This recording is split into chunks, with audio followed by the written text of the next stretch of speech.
Olá, está no ar o Boletim Legislativo de hoje, sempre com as principais notícias da Câmara e da nossa cidade. E a partir do programa De Olho no Asfalto, São José dos Campos vai contar com o apoio da tecnologia para mapear buracos e problemas de pavimentação das ruas da cidade.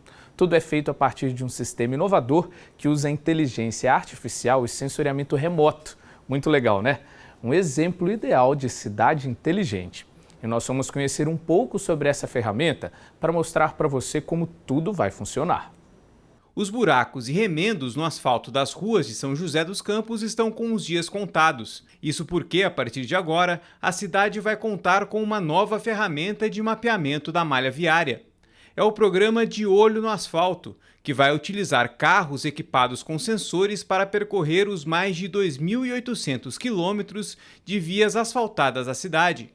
A tecnologia foi desenvolvida pelo Grupo Geovista, que foi contratado pelo governo municipal por R$ 552 mil em um acordo válido por 12 meses. Segundo Márcio, agente de projetos da empresa, os sensores foram colocados próximos às suspensões das rodas, facilitando a detecção das ondulações de cada trecho. Ele vai pegar a reação do veículo em relação ao pavimento, aquela vibração vai determinar qual que é aquela assinatura digital e a partir dessa assinatura digital a gente vai processar esse dado, ponderando ele por velocidade, ponderando ele por tipo de veículo, pela própria condição do pavimento e chegar numa relação entre a vibração percebida e a qualidade do pavimento em si.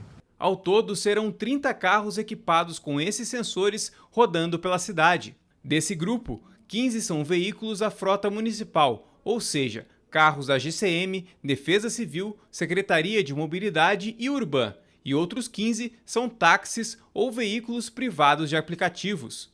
Dentro dos carros, um smartphone vai receber todos os dados coletados pelos sensores e repassar essas informações a um banco de dados hospedados em uma nuvem.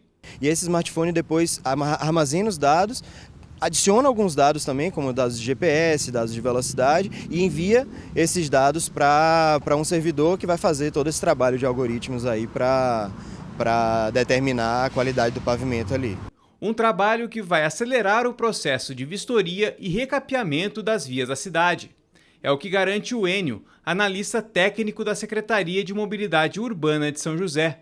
Para ele, além da rapidez, essa tecnologia vai deixar o serviço de detecção mais preciso. Com esse mecanismo tecnológico, primeiro que a gente tem uma detecção, uma precisão muito melhor e também você consegue, a partir desses dados mais precisos, intervir em determinados trechos, né, que realmente necessitam da intervenção, gerando uma economia e uma técnica melhor. E os sensores instalados embaixo dos carros não são os únicos aparelhos utilizados para fazer o mapeamento da malha viária da cidade. Os carros são equipados com câmeras como essa, que ajudarão a identificar todas as imperfeições do asfalto. Serão instaladas até 6 câmeras para a identificação de reparos mais profundos nas vias, além de analisar outros itens como placas, bueiros e lombadas. Então a gente, para agregar mais informações ao sistema, a gente colocou essas câmeras e treinou essa rede de visão computacional para enxergar esses itens que talvez não fossem tão claramente percebidos pelo sensor de vibração. Os carros equipados com os sensores e as câmeras já estão rodando pela cidade. Os dados coletados e enviados para o banco de dados serão atualizados a cada 15 dias e os relatórios serão fechados mensalmente. Com o passar do tempo, a Secretaria de Mobilidade Urbana espera ter uma análise completa dos problemas da malha viária da cidade. A ideia é, no final de 12 meses, que é o período do contrato, a gente tenha toda a malha viária de São José mapeada e classificada, né, de acordo com os parâmetros lá que o aplicativo permite, né? E que tal começar a semana falando de emprego? Para você que está em busca de uma oportunidade aqui em São José, é só acompanhar a nossa agenda de serviços com as vagas de trabalho disponíveis no PAT. Vamos ver?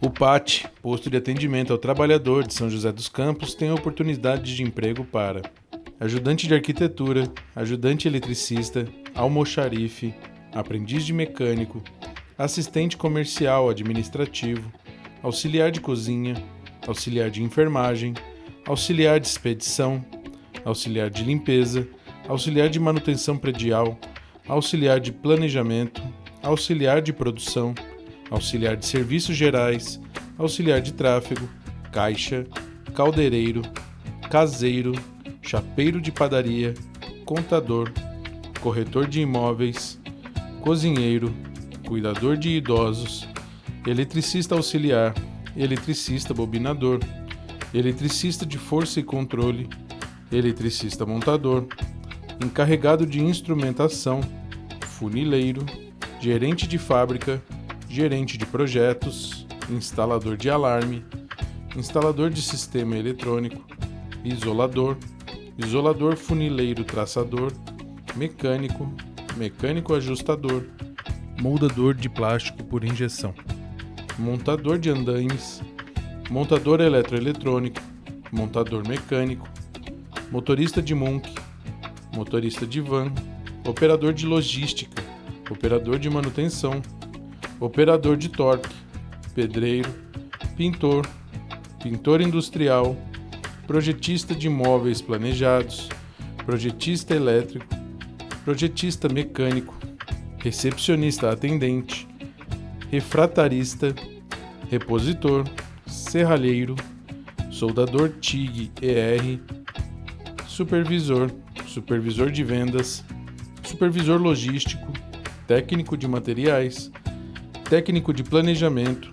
técnico em eletrotécnica, técnico em instrumentação, técnico em secretariado, técnico em segurança do trabalho, tubista, vendedor, vendedor autônomo, vendedor externo, vendedora e vigia de espaço confinado.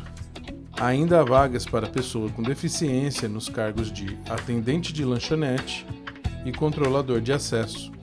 Para se candidatar é fácil, é só comparecer ao PAT levando RG, CPF, carteira de trabalho e o cartão cidadão. O PAT fica na Praça Afonso Pena, número 175, no centro. E a gente segue agora para falar de um assunto muito sério, que é a violência contra as mulheres. Um projeto de lei aprovado na Câmara, de autoria do vereador Renato Santiago, prevê criar em São José dos Campos um centro de referência de política de enfrentamento à violência contra as mulheres. O espaço prevê acolher e orientar as vítimas, além de oferecer apoio psicológico, social e jurídico. Os detalhes na reportagem. Segundo a Rede de Observatórios de Segurança Pública, em 2021 foram notificados 1.975 registros de violência contra a mulher no Brasil. 409 eram feminicídios. Ainda no país, é registrado um caso de violência a cada 5 horas e um assassinato por dia. Em São José dos Campos, para ampliar o apoio assistencial, jurídico e psicológico às mulheres vítimas de violência, foi aprovado um projeto de lei de autoria do vereador Renato Santiago, que autoriza a criação de um centro de referência de política de enfrentamento à violência contra as mulheres.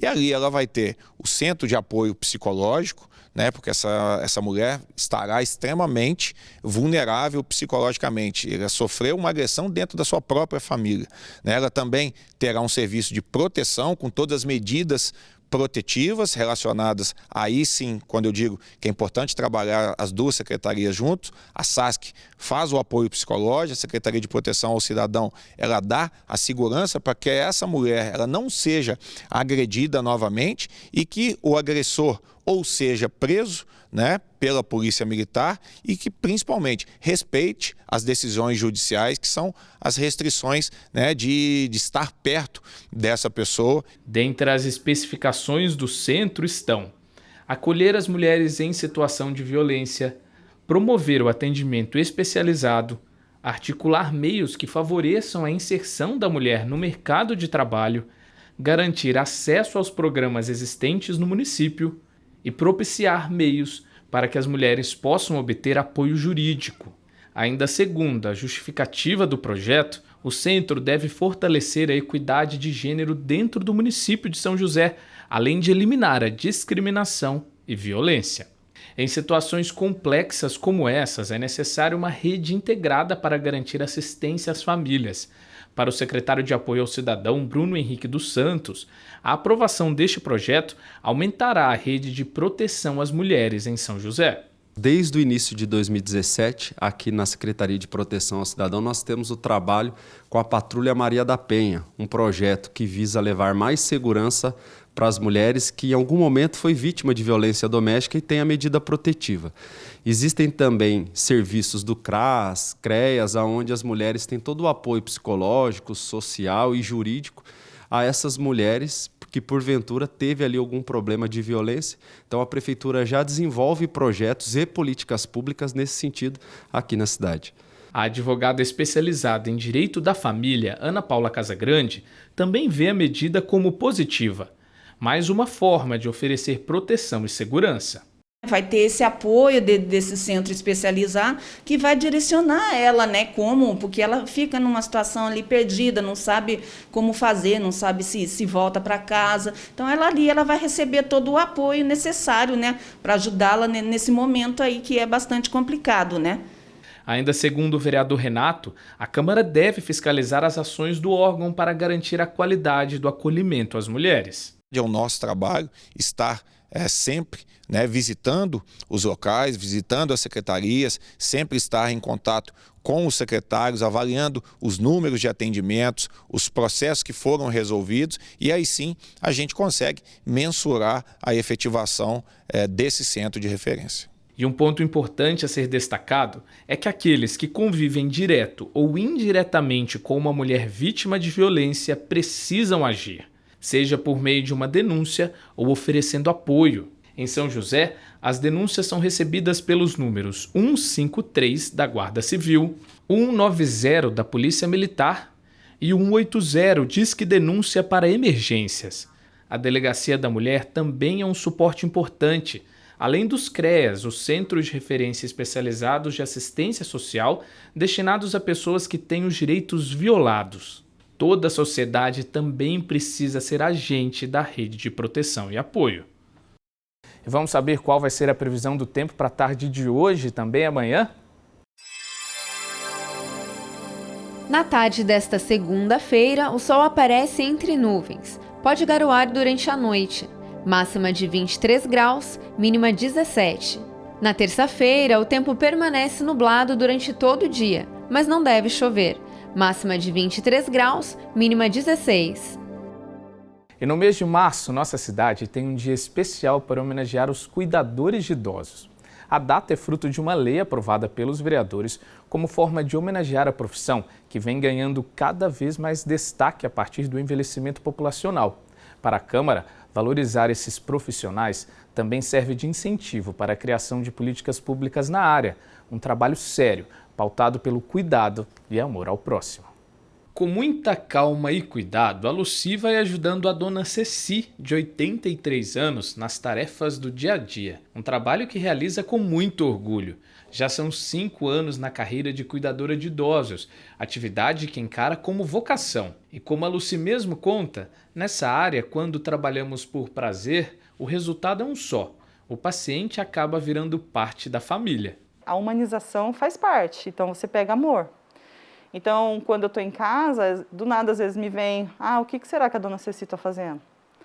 Esse horário a dona Ceci está jantando. Isso daí acaba fazendo parte da nossa vida. Para chegar onde chegou, a Lucy precisou se capacitar. Se formou num curso de cuidadora de idosos, fez estágio, procurou especializações e agora faz graduação em gerontologia.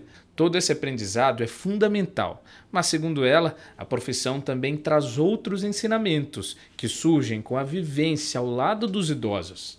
Sempre eu converso com a dona Ceci, com outros idosos que eu cuido também, e aí você ouvindo eles, você vê o tanto que eles já passaram, o quanto já foi sofrimento que eles tiveram, que hoje em dia a gente tem tudo na mão. E a Lucy é um exemplo entre muitos profissionais que estão buscando a área de cuidador de idosos. Uma das explicações está no envelhecimento populacional. Uma pesquisa nacional apontou que os idosos já somam quase 18% da população brasileira e a tendência é de crescimento nos próximos anos. Essa realidade, vinculada aos impactos da pandemia, mostraram a necessidade da busca por esse profissional, que precisa de formação qualificada. A Cíntia, por exemplo, coordena um curso de cuidadores de idosos em São José e disse que a procura pela capacitação aumentou quase 200% na pandemia, assim como a busca pelo profissional. Eu mesmo recebo diariamente, assim, em média 4 ligações por dia, procurando profissionais que tenham essa qualificação para cuidar de um idoso que está em casa ou que está internado em algum lugar. Ainda segundo a Cíntia, o estudo e a qualificação são os grandes diferenciais de um profissional que atua como cuidador de idoso. No geral, a capacitação dura 6 semanas e, além do cuidado humanizado, o futuro profissional também aprende sobre doenças e as especificidades no tratamento dos idosos. A gente busca a raiz mesmo, a raiz das demências, das particularidades dos idosos. A gente procura trabalhar a parte do cuidador se cuidar para estar bem, para cuidar do outro. Então, são coisas que a gente prioriza muito durante o curso. E uma boa assistência. E para valorizar essa profissão que tem crescido tanto, a Câmara aprovou uma lei do vereador Robertinho da Padaria que criou na cidade o Dia do Cuidador do Idoso. A data, comemorada no mês de março, serve de lembrança sobre a importância da profissão para garantir a qualidade de vida de muitos idosos, principalmente aqueles que perderam a autonomia. Uma profissão muito importante, né, que já fala cuidador, que é cuidar, né, de cuidar das pessoas, cuidar com dedicação, cuidar com amor, não só pensando no financeiro, né, na correria do dia a dia, né, quem tem um irmão, um pai, uma mãe, às vezes a gente não consegue dar 100% ali de atenção. E você tendo um cuidador que possa fazer esse trabalho realmente com muita dedicação, sem dúvida nenhuma vai ajudar muito. Então, eu acho que mais que merecido essa data de reconhecimento. Ainda segundo Robertinho, a profissão é muito importante na prevenção de casos de abandono e maus tratos aos idosos.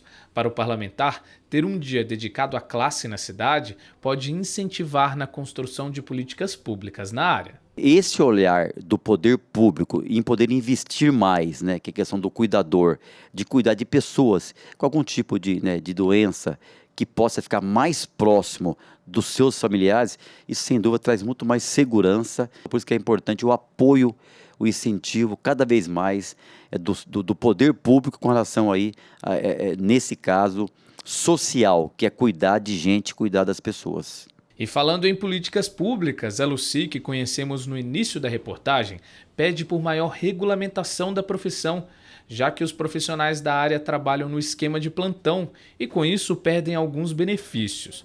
Ainda assim, ela não nega o amor que carrega pelo trabalho como cuidadora de idosos. O aprendizado que alcançou na carreira é também para ela uma lição de vida. É o que eu costumo dizer, quem tem a sorte de trabalhar com o idoso, vê o quão a vida é simples, a gente que dificulta. E a gente fica por aqui com o boletim de hoje. Eu agradeço a sua companhia. Tenha uma ótima segunda-feira e até amanhã.